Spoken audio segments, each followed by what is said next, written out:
No idea what it did for my dad. It was one of the most magical experiences of my entire life, and if I keep talking, I'm probably... Sharon Osbourne just held the most controversial rock star funeral in history, and the footage that leaked will make you question everything you thought you knew about celebrity death. And it's the pain of grief when they're gone. And I'm okay with that. I'm okay with that.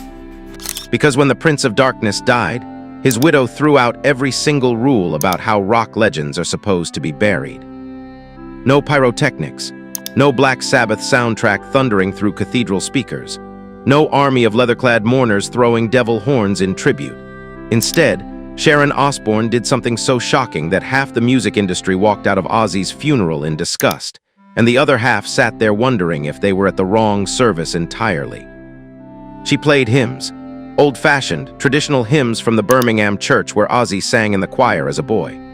The same hymns his mother hummed while doing laundry in their tiny Aston flat, back when John Osborne was just another working-class kid with nothing but dreams and a voice that could shake windows. It's called Parkin2. It's a gene that Ozzy was born with. And of course, Ozzy couldn't get anything normal. It's very rare. And its path isn't like normal Parkinson's that we all... But that was just the beginning of Sharon's complete rejection of Hollywood funeral protocol. While every music executive expected champagne and caviar, Sharon served tea and cucumber sandwiches on paper plates. The same meal Ozzy's family ate every Sunday after church when he was growing up, when they couldn't afford anything fancier, but his mum still insisted on making it special. You know what? I can't believe I'm here myself, man. First, let me get the thank yous out of the way, because I'm not going to bore you with a long, drawn-out fucking monologue. I'd like to thank whoever voted me into the Rock and Roll Hall of Fame for my solo work. A great thank you. The guest list was even more explosive.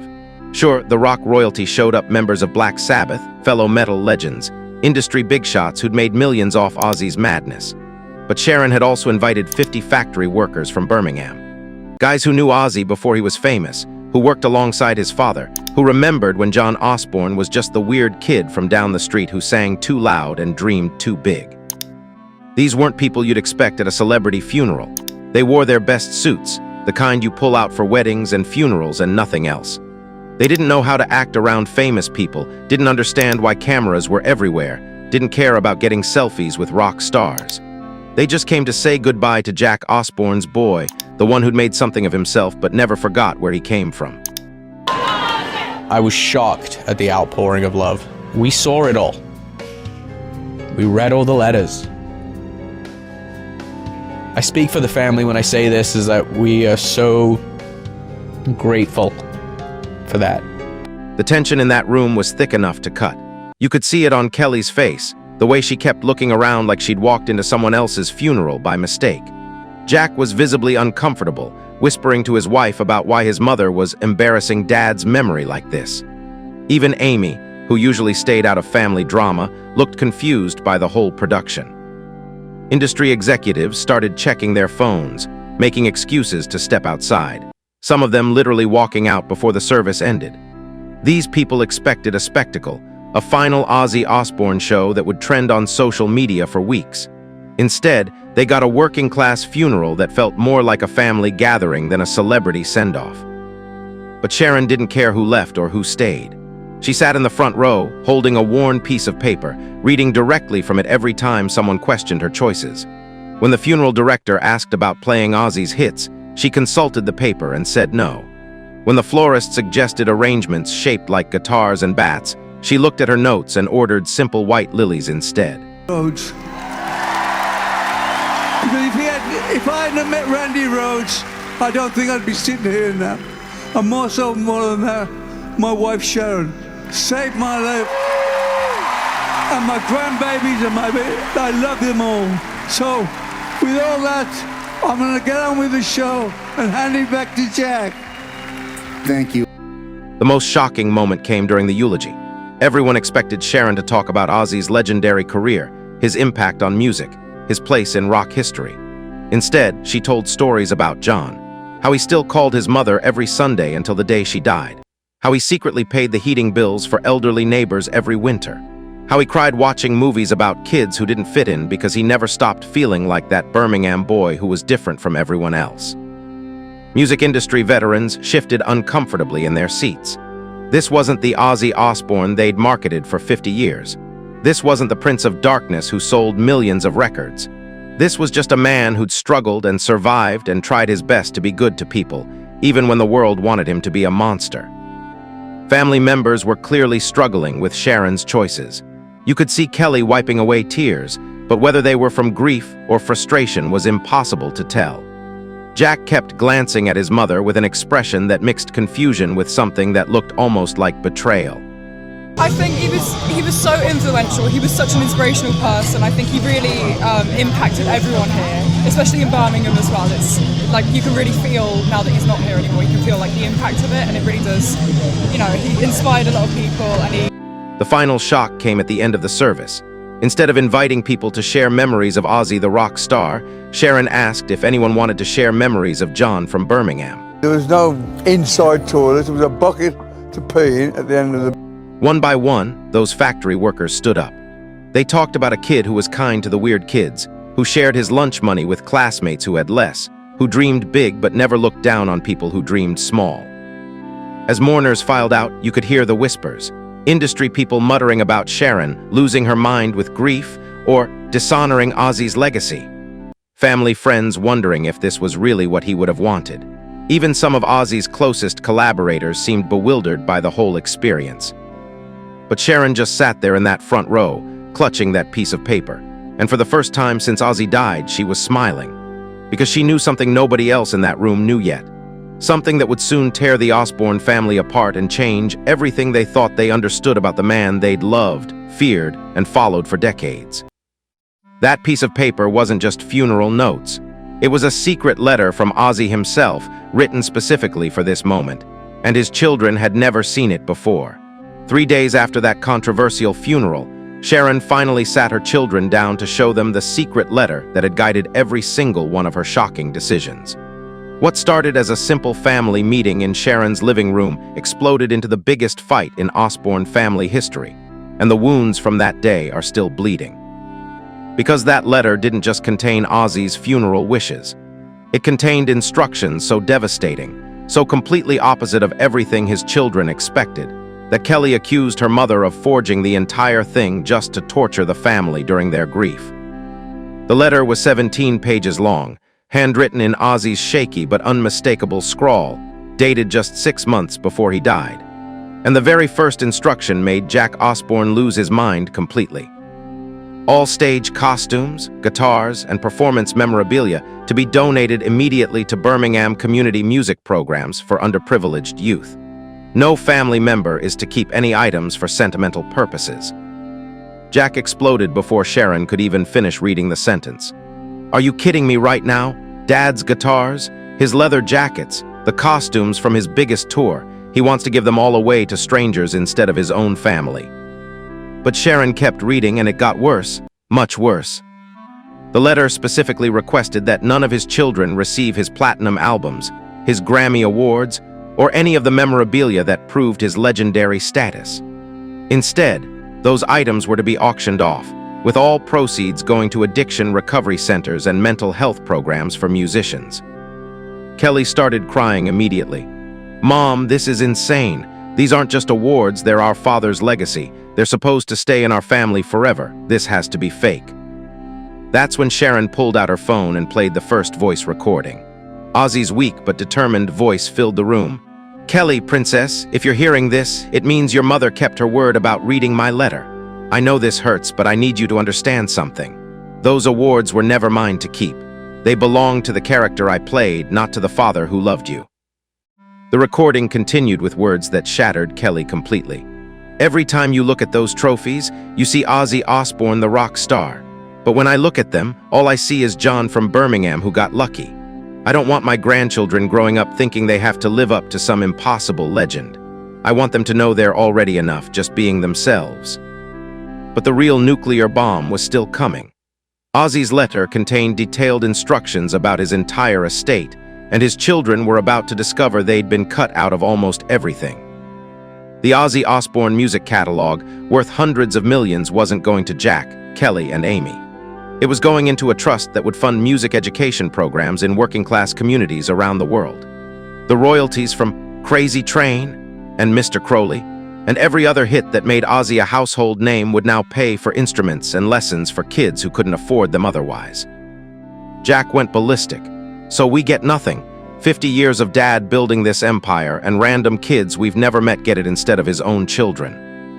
Sharon's hands were shaking as she read the next part. Each child will receive a substantial trust fund sufficient for comfortable living, but only if they publicly support these charitable decisions without contest. Any attempt to challenge this will, or change these donations, will result in forfeiture of all inheritance except a basic annual stipend of $50,000. The room went dead silent. Then Kelly started screaming. "He's bribing us. Our own father is bribing us from the grave to go along with giving away our inheritance. Mom, you have to see how sick this is. Dad wasn't in his right mind when he wrote this. You took advantage of a dying man." That's when Amy dropped the biggest bombshell of all. She'd been sitting quietly through the entire explosion, but now she looked at her siblings with tears streaming down her face. "I helped him write it." Jack and Kelly turned on their sister like she'd just confessed to murder. "You what?" Jack's voice was barely controlled rage. "Dad called me 8 months before he died," Amy continued. "He'd been thinking about his legacy for years, hatting what he'd become, hatting that his children would always be known as Ozzy Osbourne's kids instead of just being themselves. He was tired of being a character instead of a person." Kelly was hyperventilating. "You helped him steal our inheritance. You helped him destroy our father's memory." But Amy wasn't finished. "He made me promise not to tell you because he knew you'd try to talk him out of it. He said if you really loved John from Birmingham, you'd understand that giving those guitars to kids who needed them was more important than keeping them in a display case." The meeting devolved into chaos. Jack accused Sharon of manipulating a sick man and Amy of being complicit in destroying the family.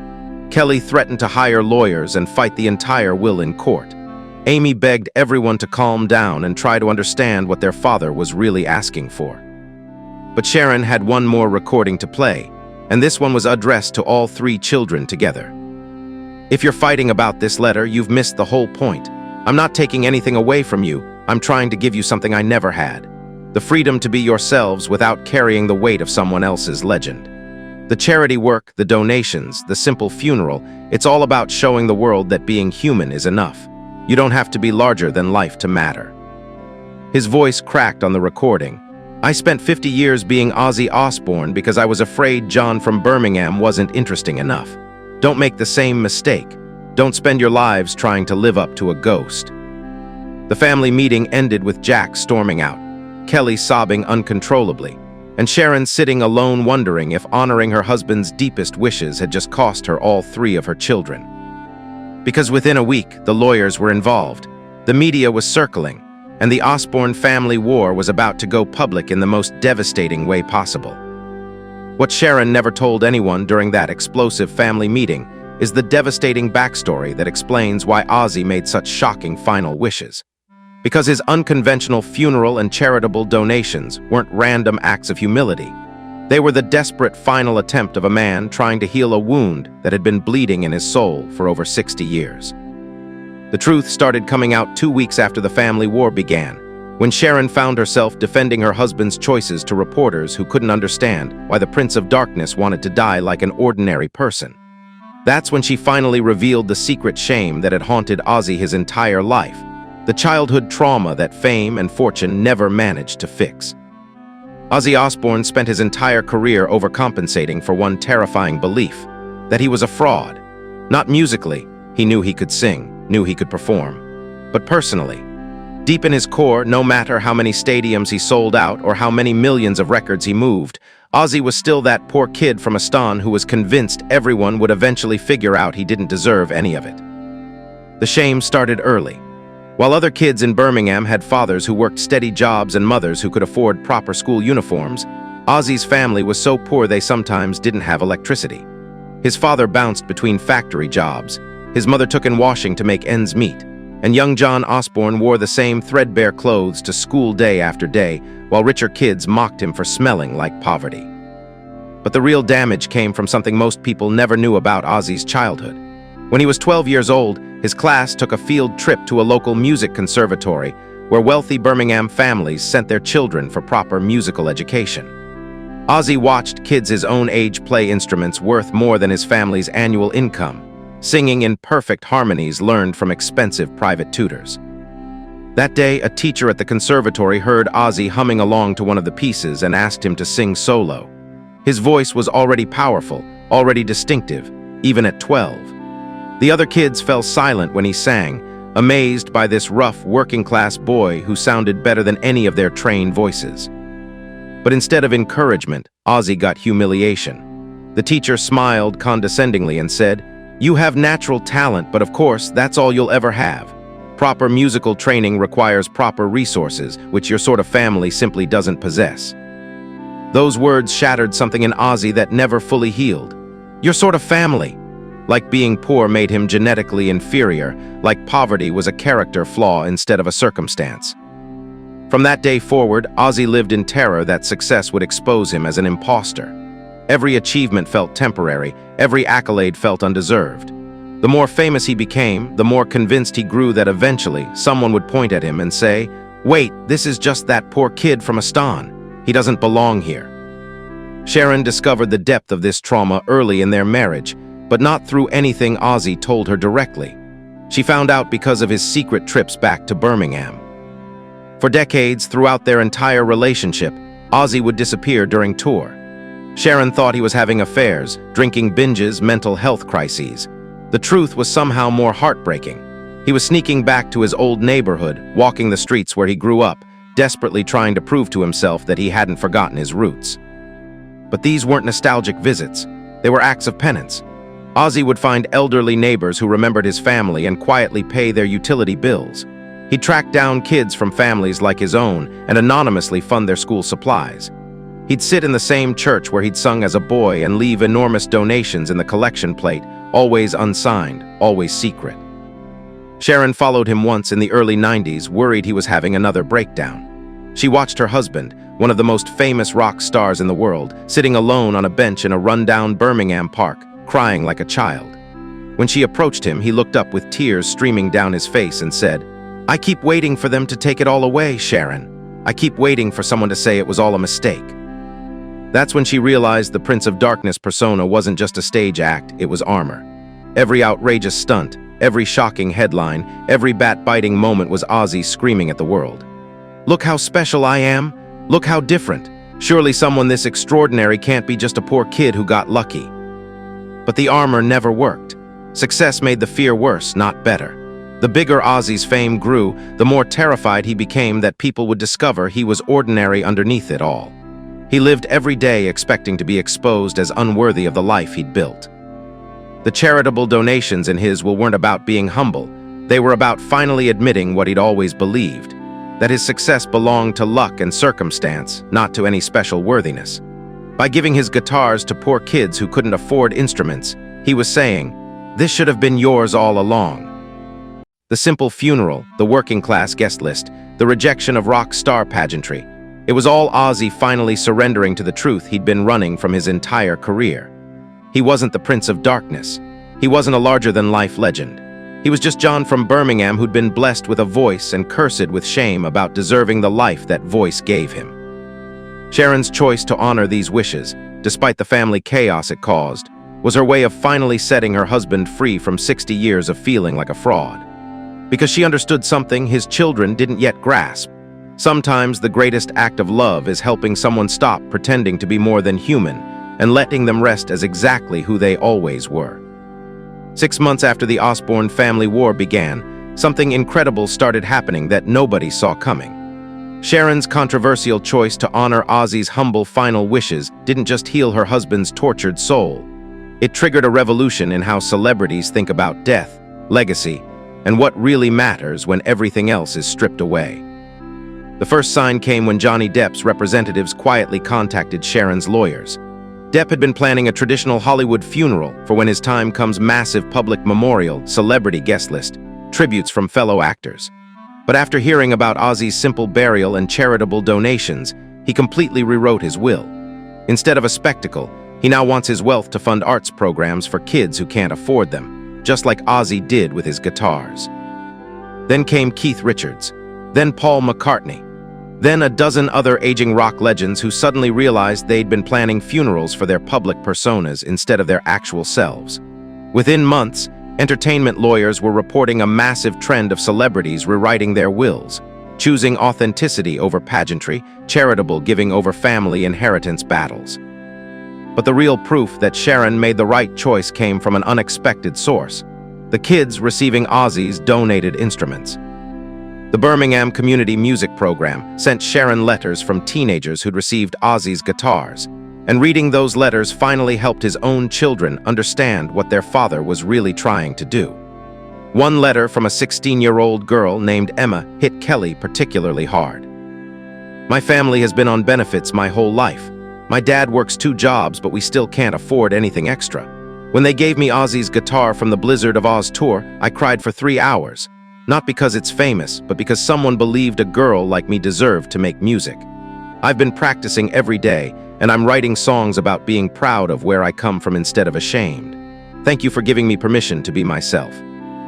That letter broke something open in Kelly that had been locked tight since the family meeting. She finally understood that her father hadn't stolen her inheritance, he'd multiplied it. Instead of one family hoarding his legacy, hundreds of kids were now carrying it forward, creating new music inspired by the idea that being working class doesn't make you worth less than anyone else. Jack's breakthrough came when he visited the Birmingham program unannounced, expecting to be angry about seeing his father's precious instruments in the hands of strangers. Instead, he found a 15-year-old boy playing Paranoid on Ozzy's actual Gibson, and the kid's technique was flawless. When Jack asked how long he'd been playing, the boy said, 2 months, but I practice 8 hours a day because I know this guitar is special. Mr. Osbourne believed in kids like me, so I'm going to prove he was right. Jack realized his father's guitars weren't gathering dust in some charity storage room. They were alive, making music, inspiring a new generation of musicians who understood exactly what Ozzy had felt like as a poor kid with big dreams. The family reconciliation happened gradually, then all at once.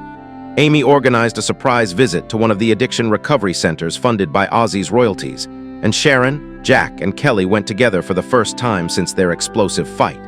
They met recovering addicts who credited Ozzy's music with helping them survive their darkest moments, and who were now getting treatment paid for by the man who'd fought the same demons and won. One recovering addict, a construction worker named Mike, told them something that finally made everything click. "Your dad's songs saved my life when I was using, but his money is saving my life now that I'm clean." He understood that rock and roll was never just about the music. It was about giving people like us hope that we could be more than our worst moments. That night, for the first time in months, all 3 Osbourne children called off their lawyers and publicly endorsed their father's final wishes. They realized Sharon hadn't betrayed their father's legacy. She'd completed it. The ultimate vindication came a year later, when the Rock and Roll Hall of Fame asked to create a special exhibit about celebrity philanthropy, inspired entirely by Ozzy's charitable giving. Instead of displaying his costumes and awards in cases for tourists to gawk at, his items were now actively changing lives, creating music, funding recovery, proving that a rock star's greatest legacy isn't what they achieved, but what they helped others achieve. Sharon's impossible choice between preserving Ozzy's public image and healing his private pain ultimately did both. By letting him die as John from Birmingham instead of the Prince of Darkness, she gave the world something more powerful than another rock star funeral. She gave them permission to choose authenticity over performance, substance over spectacle, love over legacy. The marriage that survived decades of chaos, addiction, and fame passed its final test, not by holding on to what they'd built together, but by having the courage to give it away to people who needed it more. When your time comes, what would you want your family to choose, preserving your public image or healing your private pain? Sharon's impossible decision proves that the deepest love sometimes means letting go of what looks impressive to honor what actually matters. Hit subscribe to discover more untold stories about the courage it takes to choose truth over legend.